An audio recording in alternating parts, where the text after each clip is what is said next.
Get lost. The words cut through the bustling airport terminal like a knife, causing heads to turn. The flight attendant's finger points toward the exit as she glares at the two black teenagers standing at the gate.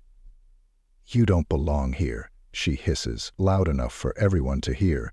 "Your tickets must be fake." Dorothy's hand trembles as she reaches for her brother's arm. Danny's jaw tightens, eyes burning with humiliation and rage. What these twins don't realize is that they're about to become the center of a story that will shake an entire industry. A story we now know as Black Twin Siblings Told. Get lost. They call CEO Dad. An entire airline was shut down. Neither of them knows that within 48 hours, this moment of cruelty will trigger an unprecedented response. That their father's voice will silence a boardroom. That an entire airline, one of the nation's largest, will ground every single flight in its fleet. That sometimes the people you underestimate are the ones with the power to change everything. The twins exchange a glance as security surrounds them. They have a choice to make: stay silent or make a call that will shake an industry to its core. What would you do if you witnessed this scene unfolding? Would you speak up or look away? Have you ever experienced discrimination that made your blood boil? Share your thoughts in the comments below. This is the story of how two teenagers turned public humiliation into a movement for justice, and how sometimes the most powerful weapon against racism isn't violence or vengeance, it's truth. 3 hours earlier, Danny and Dorothy Farmer stood in their bedroom, double-checking their carry-on bags. This was their first time flying alone, a milestone their mother had marked with new luggage tags, each bearing their initials in gold. "You got the boarding passes?" Dorothy asked, tucking a sketchbook into her backpack. At 16, she was the more cautious of the twins, thoughtful, artistic, with eyes that seemed to take in everything. Danny patted his pocket with a confident smile. "Right here. First class, just like Dad promised." He bounced a basketball against the wall, catching it with one hand, a habit that drove their mother crazy but showcased the natural athleticism that had college scouts already watching him play. "Grandma's going to be waiting at the airport," Dorothy said, more to herself than to Danny. "I can't wait to show her my new paintings." Their mother appeared in the doorway, car keys jingling. "You two ready? Traffic might be bad." The drive to the airport was filled with their mother's reminders. Keep your IDs accessible. Stay together. Call when you land. But beneath her instructions was a current of worry the twins had grown familiar with. The unspoken concern of a black mother sending her children into a world that didn't always see their humanity first. "Remember who you are," she said finally, hugging them at the departure drop-off. It was what she always said, a reminder of their worth, their dignity, their lineage.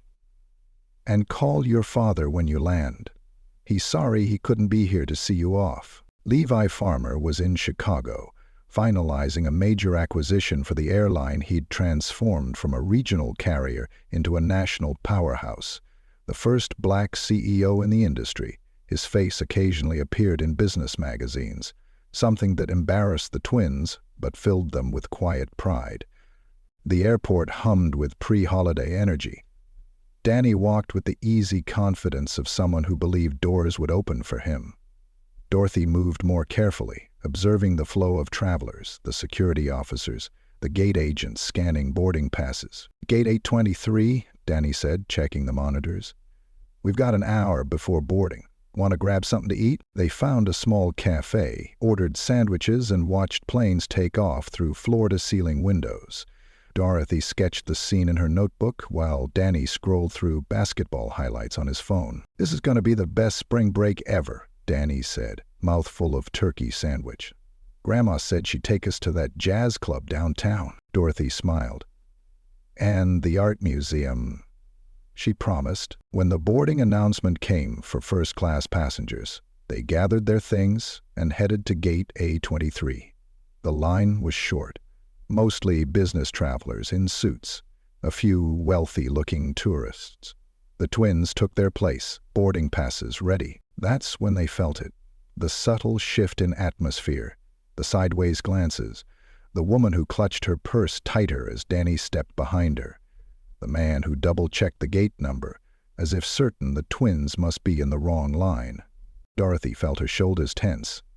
She'd felt this before, at school, in stores, in restaurants.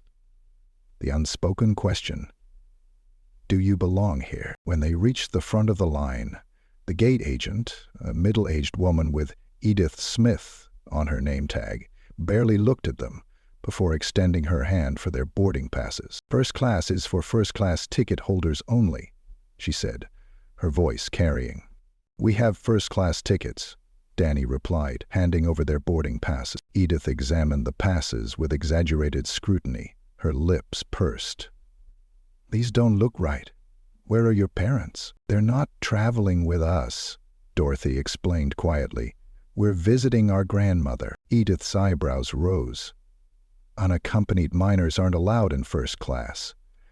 "We're 16, Danny said, his voice steady but tension building in his shoulders. "The age requirement is 15 for unaccompanied travel. We checked. Other passengers were watching now." Dorothy felt her cheeks burn. "I need to see some ID," Edith demanded, louder than necessary. The twins produced their school IDs. Edith held them up to the light as if checking for counterfeits. "These don't match the names on the tickets," she declared. Danny leaned forward, pointing to the boarding pass. "Yes, they do. Danny and Dorothy Farmer." "That's us." Edith's face hardened. "Don't get smart with me, young man. These tickets were clearly purchased with a stolen credit card." The accusation hung in the air. A few passengers shifted uncomfortably. Others stared openly. "That's our dad's card," Dorothy said, her voice barely above a whisper. "He bought them for us." "Right," Edith said, sarcasm dripping from the word. "And I suppose your dad just happens to have a platinum card?" Danny's hands curled into fists. "Our father is—" "I don't care who you claim your father is," Edith cut him off.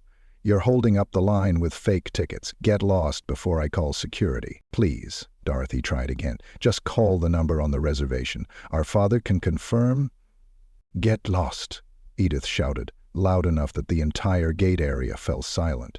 "Security!" Two uniformed officers appeared almost instantly. Edith pointed at the twins.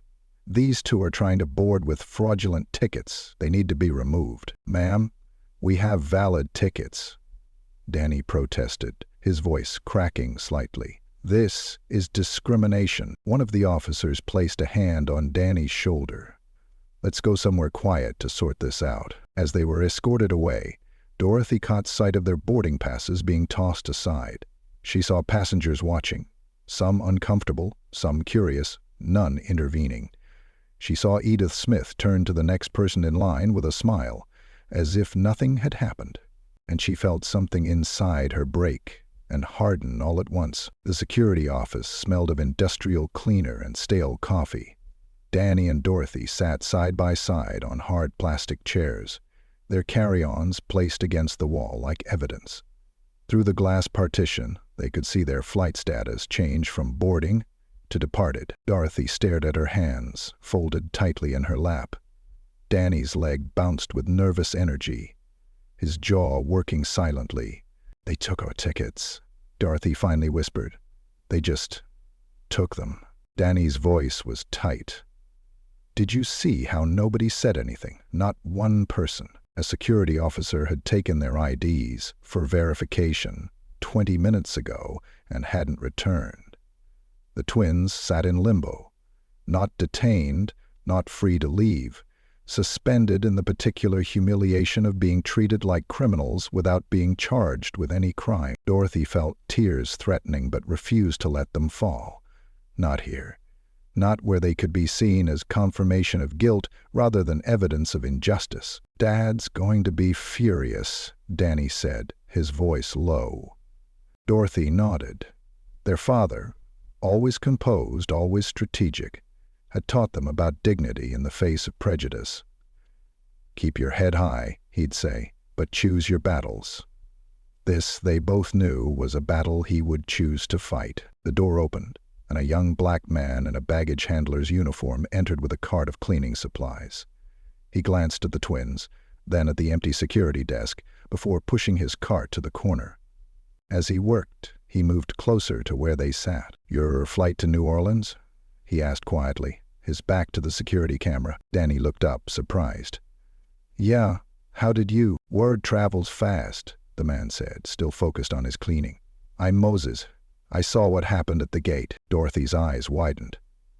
"Then you know we didn't do anything wrong." Moses nodded, his movements deliberate as he wiped down a nearby table. "Happens more than you'd think, especially with Edith. She's got issues." "Can you help us?" Danny asked. Moses glanced toward the door.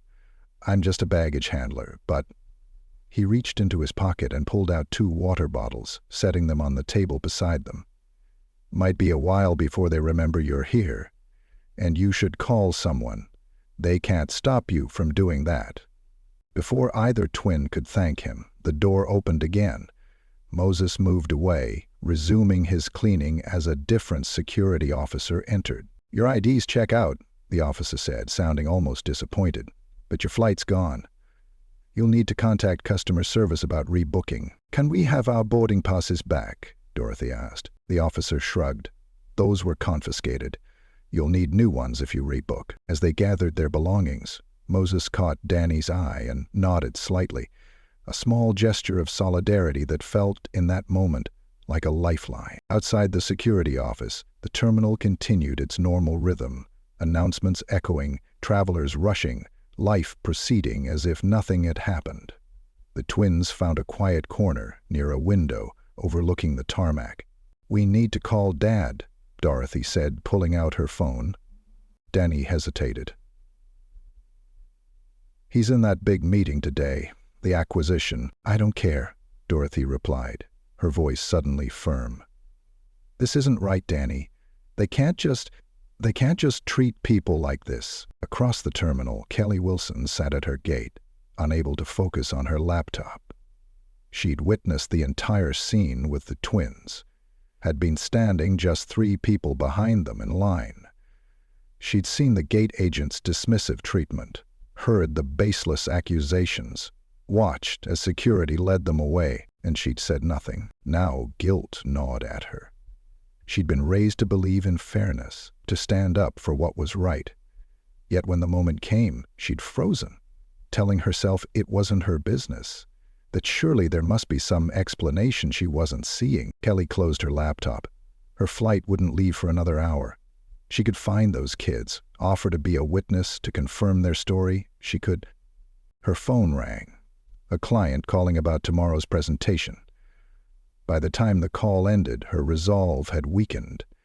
What difference would one witness make anyway? The system was the system, and she had her own problems to worry about. Ellie reopened her laptop, trying to ignore the voice in her head that whispered, "Your silence is complicity." Dorothy's hand trembled slightly as she dialed her father's number. It went to voicemail twice before connecting on the 3rd try. "Dorothy?" Levi Farmer's voice was concerned. "Everything okay? You should be in the air by now." Dorothy tried to keep her voice steady, but it cracked. "Dad, they wouldn't let us on the plane." "What? Who wouldn't?" "The gate agent. She said our tickets were fake. She called security on us." There was a moment of silence. When Levi spoke again, his voice was carefully controlled. "Put me on speaker. I want Danny to hear this too." Dorothy complied, and Danny leaned in close. "Tell me exactly what happened," Levi said. "Every detail." The twins took turns recounting the incident. Edith's suspicion, her escalating accusations, the public humiliation, the confiscated boarding passes, the security office. As they spoke, they could hear their father's breathing change, becoming more measured, more deliberate. It was the same way he breathed when he was angry, but trying not to show it. "A baggage handler named Moses helped us," Dorothy added. "He was the only one." "What airline was this?" Levi asked, his voice unnaturally calm.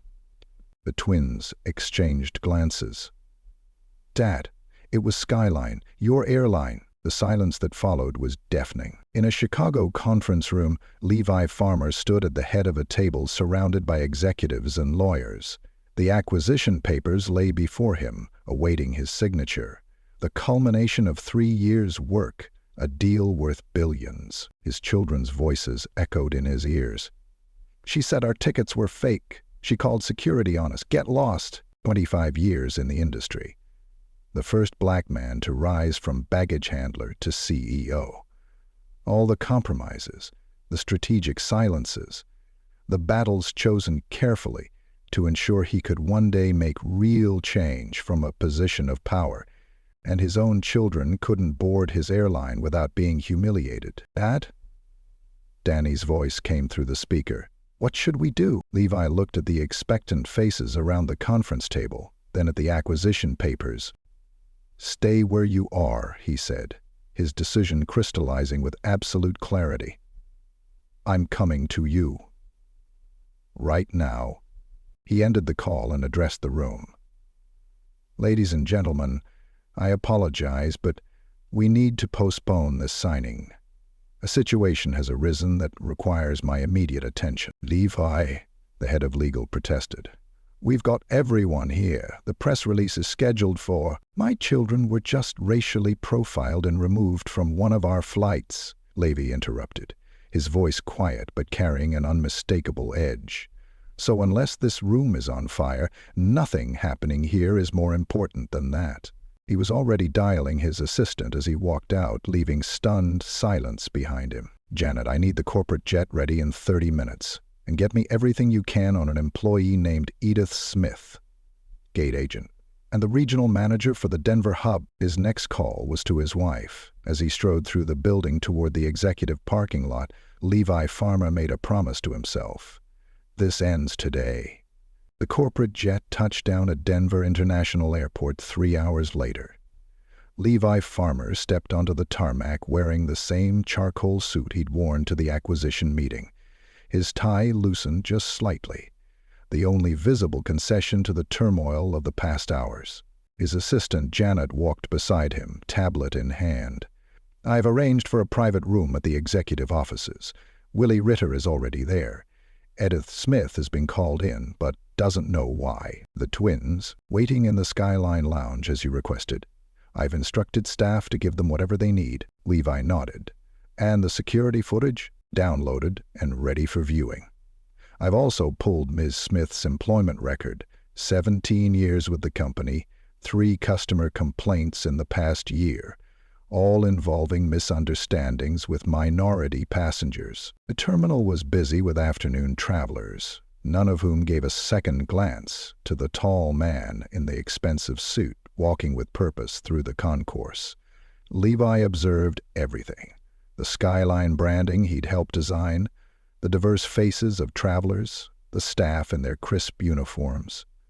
His airline, his vision of what air travel could be, efficient, inclusive, dignified. And somewhere in this building his children had been stripped of their dignity. At the executive offices, Janet paused.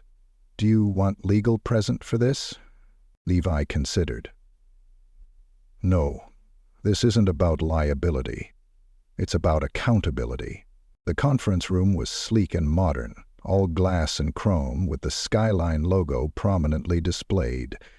Willie Ritter stood when Levi entered, his face a mask of professional concern. Mr. Farmer, this is unexpected. We weren't informed you'd be visiting Denver today. Levi didn't offer his hand. Where is Miss Smith? She's been called in. Should be here any minute. Willie gestured to the chairs.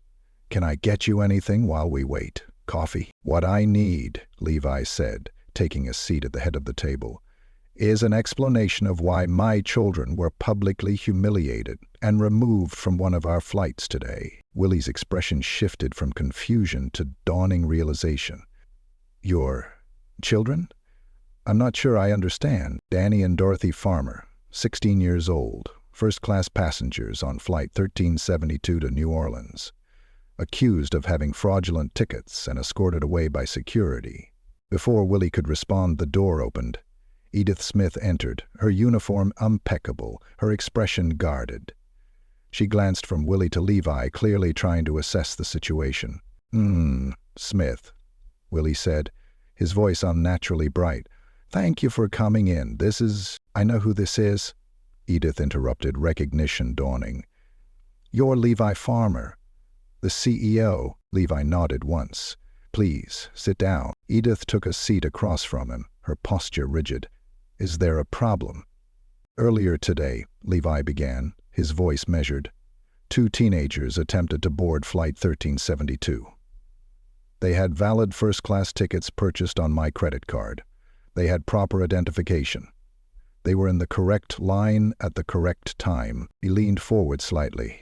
You told them to get lost. You accused them of fraud. You called security and had them removed from the gate. Those teenagers were my children. Edith's face paled, but her chin lifted defensively. With all due respect, sir, I was following protocol.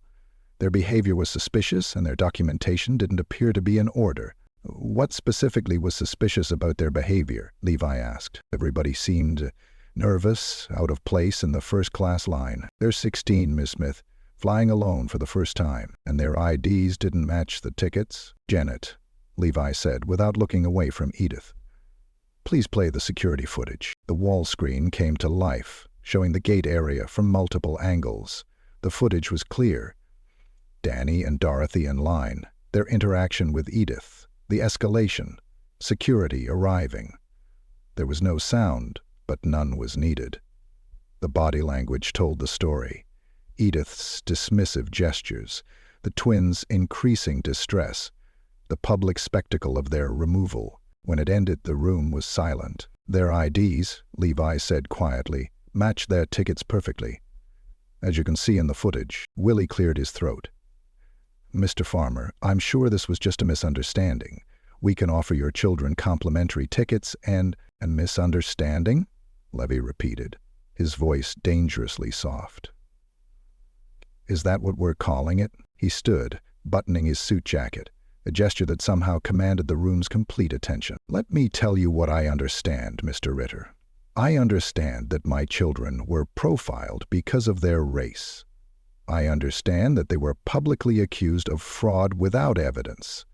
I understand that not a single Skyline employee intervened on their behalf. He turned to Edith. What I don't understand, Miss Smith, is why you felt empowered to treat any passengers this way, let alone minors. Edith's lips thinned. Sir, with all respect, you weren't there. Those kids were argumentative, and I've seen the footage. Levi cut her off. They were respectful, even as you escalated the situation.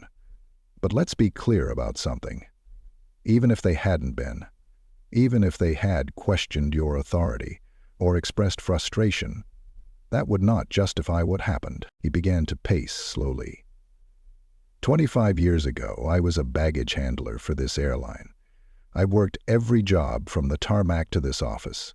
I've been questioned, overlooked, and underestimated at every step. I've had my credentials checked and double-checked.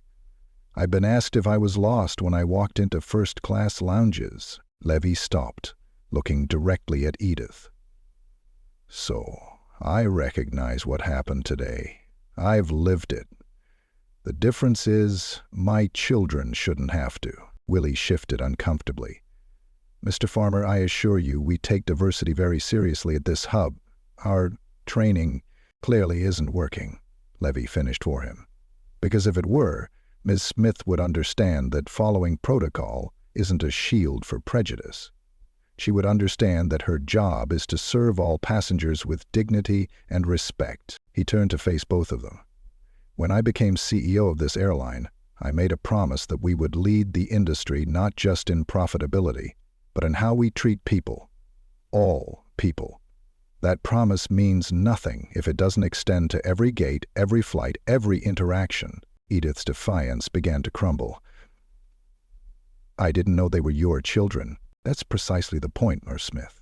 You shouldn't need to know who someone's parents are to treat them with basic human dignity. Levi returned to his seat, his movements deliberate. Here's what's going to happen now. Ms. Smith, you're suspended pending a full investigation. Mr. Ritter, Your leadership of this hub will be reviewed, with particular attention to how you've implemented our diversity and customer service protocols." Willie paled. "Mr. Farmer, that seems excessive for one incident." "Pullman incident? We know of," Levi corrected. "Janet has already identified 3 similar complaints against Ms. Smith. How many went unreported? How many passengers walked away feeling diminished, unwelcome, or unsafe on my airline?" He leaned forward, his voice dropping. "And let me be absolutely clear. This isn't just about my children. If anything, they're the lucky ones. They had a father with the power to demand answers. What about all the passengers who don't?" The weight of his words settled over the room. Edith stared at the table, her earlier defiance replaced by the dawning realization of consequences. Willie looked like a man watching his career trajectory suddenly alter. "I built this airline on a promise," Levi continued, his voice softening but losing none of its intensity. "A promise that everyone, regardless of their race, background, or appearance, would be treated with respect. Today, we broke that promise, and I will not let that stand." He stood again, signaling the end of the meeting. "I expect your full cooperation with the investigation, and I expect better, much better, from Skyline moving forward." As he walked toward the door, Levi paused. "One more thing. There's a baggage handler named Moses Thomas who showed kindness to my children when no one else did. Find him. I want to thank him personally." The door closed behind him with a soft click that somehow sounded like finality. By evening, the story had leaked. A baggage handler's cell phone video, grainy but unmistakable, showed the twins being escorted away from the gate. The caption read, "CEO's kids racially profiled on his own airline. Skyline fail." Within hours, the video had been shared thousands of times. News outlets picked up the story, first local Denver stations, then national networks. The headline evolved from "Airline apologizes for incident involving CEO's children" to "Racial profiling at Skyline. CEO's black children denied boarding." In the Skyline executive lounge, Levi sat with Danny and Dorothy, watching the story unfold on his tablet. Their mother had arrived on a private flight, her face tight with controlled anger as she embraced her children. "It's everywhere," Danny said, strolling through his phone. "People are sharing their own stories now. Look, the hashtag Flying While Black was trending, filled with accounts of similar experiences. Passengers questioned about first-class tickets, subjected to random security checks, asked to move seats without explanation. "This isn't just about us anymore," Dorothy said quietly. Levi nodded, his expression thoughtful. "It never was." His phone rang, the board chairman calling for the 3rd time. Levi silenced it again. "You have to talk to them eventually," his wife said. "I will. But first, I need to be clear about what happens next." He looked at his children. "This is your story, too. What do you think should happen?" Danny didn't hesitate. "Fire her, and anyone else who thinks like her." Dorothy was quieter, considering. "That's not enough. One person isn't the whole problem." Levy smiled slightly, pride evident in his eyes. "Go on. It's the system that let her think it was okay. That's what needs to change." In a small apartment across town, Moses Thomas watched the news with growing disbelief. His phone had been buzzing nonstop, colleagues asking if he was the baggage handler mentioned in the reports, friends sharing links to the story. His roommate whistled low. "Man, you helped the CEO's kids? That's wild." Moses shook his head. "I didn't know who they were. They were just kids who needed help." His phone rang, an unknown number. When he answered, a woman's voice identified herself as Janet, executive assistant to Levi Farmer. "Mr. Farmer would like to meet with you tomorrow morning, if you're available." Moses sat down heavily. "Am I in trouble?" Janet's voice softened. "Quite the opposite, Mr. Thomas." Kelly Wilson couldn't sleep. The faces of those teenagers haunted her, their shock, their dignity even in humiliation. She'd watched the story explode online, had seen the video, had recognized herself in the background, just another bystander who did nothing. At 2 a.m., she opened her laptop and began typing an email to Skyline's customer service address. Subject line: Witness to racial profiling incident at Gate A23. Her fingers hesitated over the keyboard.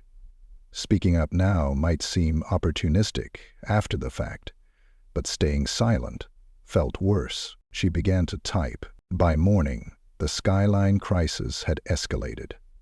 Celebrities and influencers were weighing in. Competitors were carefully distancing themselves while facing questions about their own practices. Civil rights organizations were calling for investigations into industry-wide discrimination. In the Skyline boardroom, tension crackled like static electricity. Board members and executives sat around the table, faces grim. The stock is down 8 points, the CFO reported.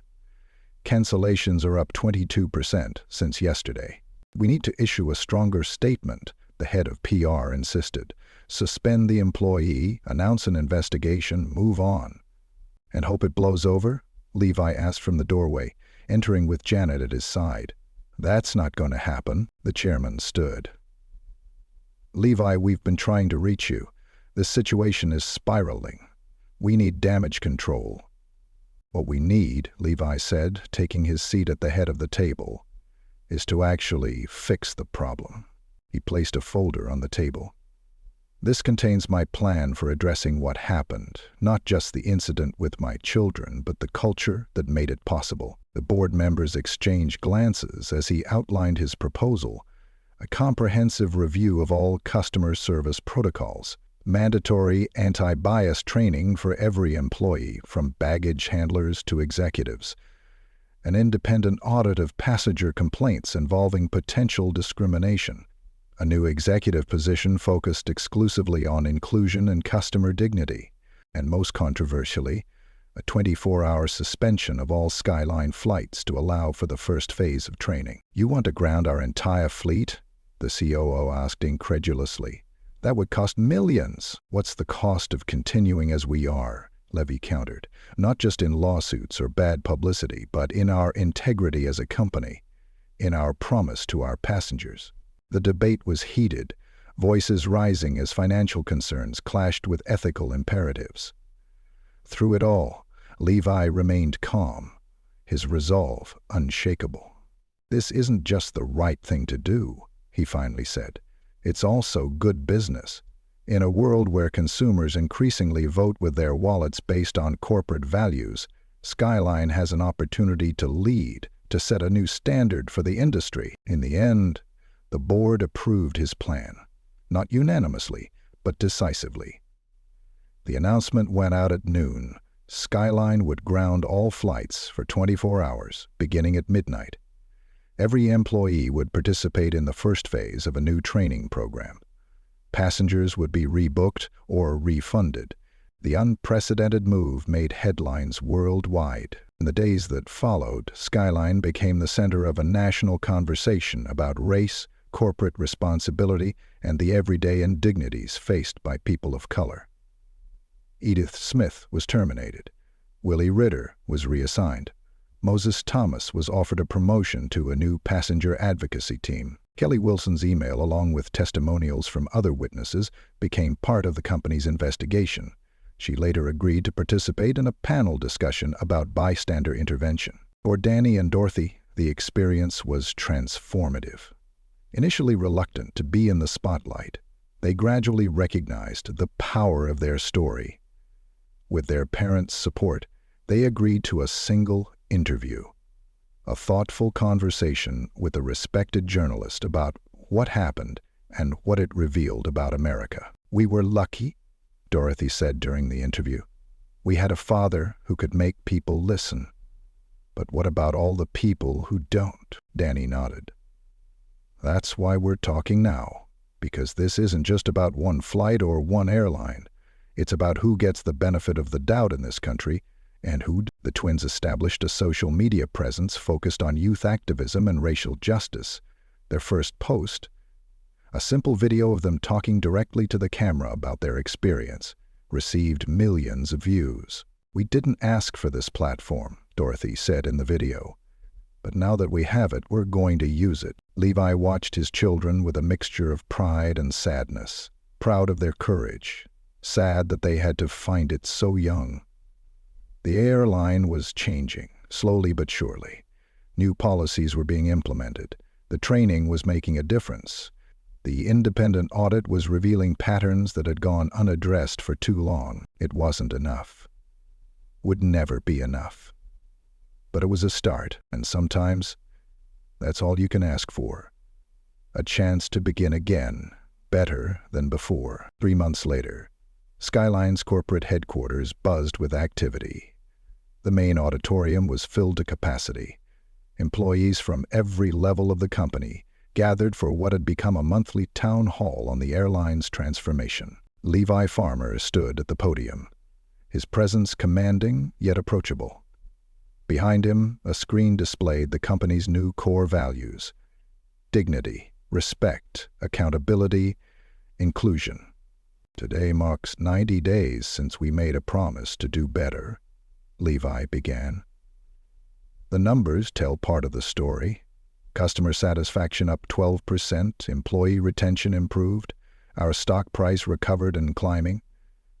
But the real measure of our progress isn't in statistics." He gestured to the side of the stage, where Moses Thomas stood with a team of newly appointed passenger advocates, a diverse group responsible for ensuring every traveler's experience upheld the company's values. "Is in the culture we're building together, a culture where everyone belongs."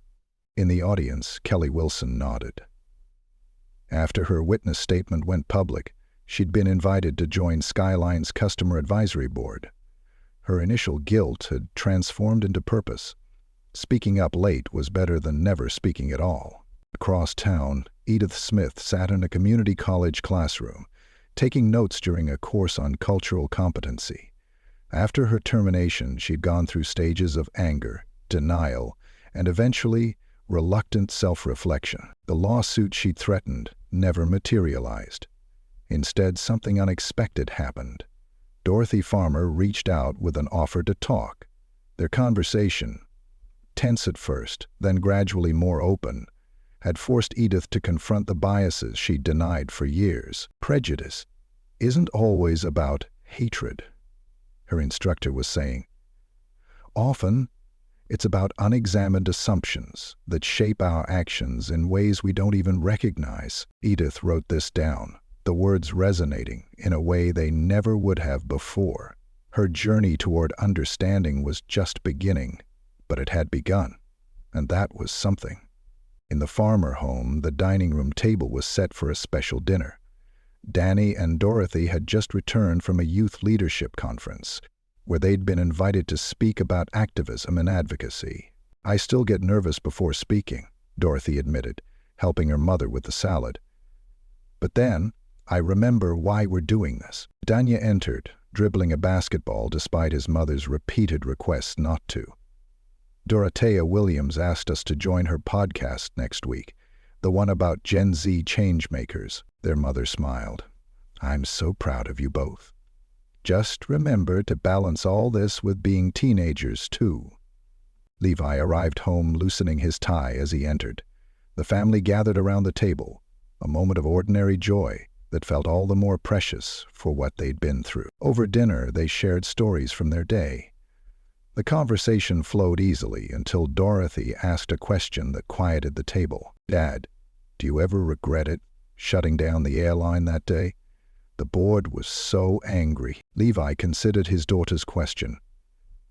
"There are moments in life when you have to decide who you are and what you stand for. That was one of mine."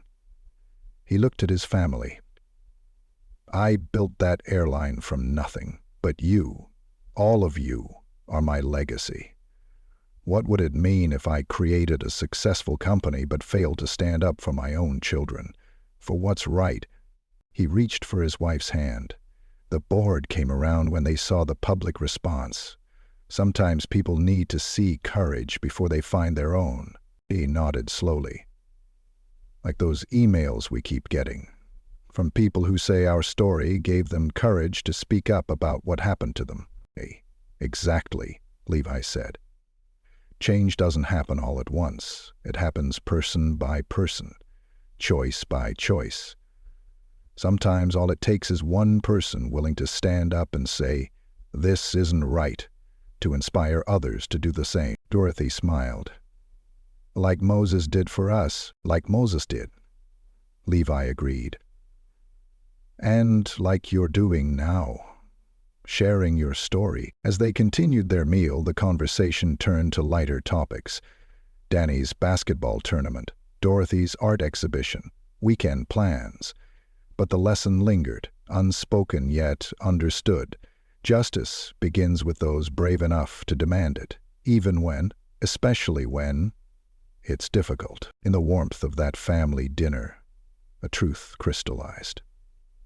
The incident that had begun with humiliation and anger had transformed into something powerful. A catalyst for change that rippled outward, touching lives far beyond their own. If this story moved you, please hit the like button and subscribe to Timeless Memoir for more powerful stories about overcoming injustice. What would you have done in Levi's position? Would you have shut down an entire airline to make a point about racism? Let us know in the comments below.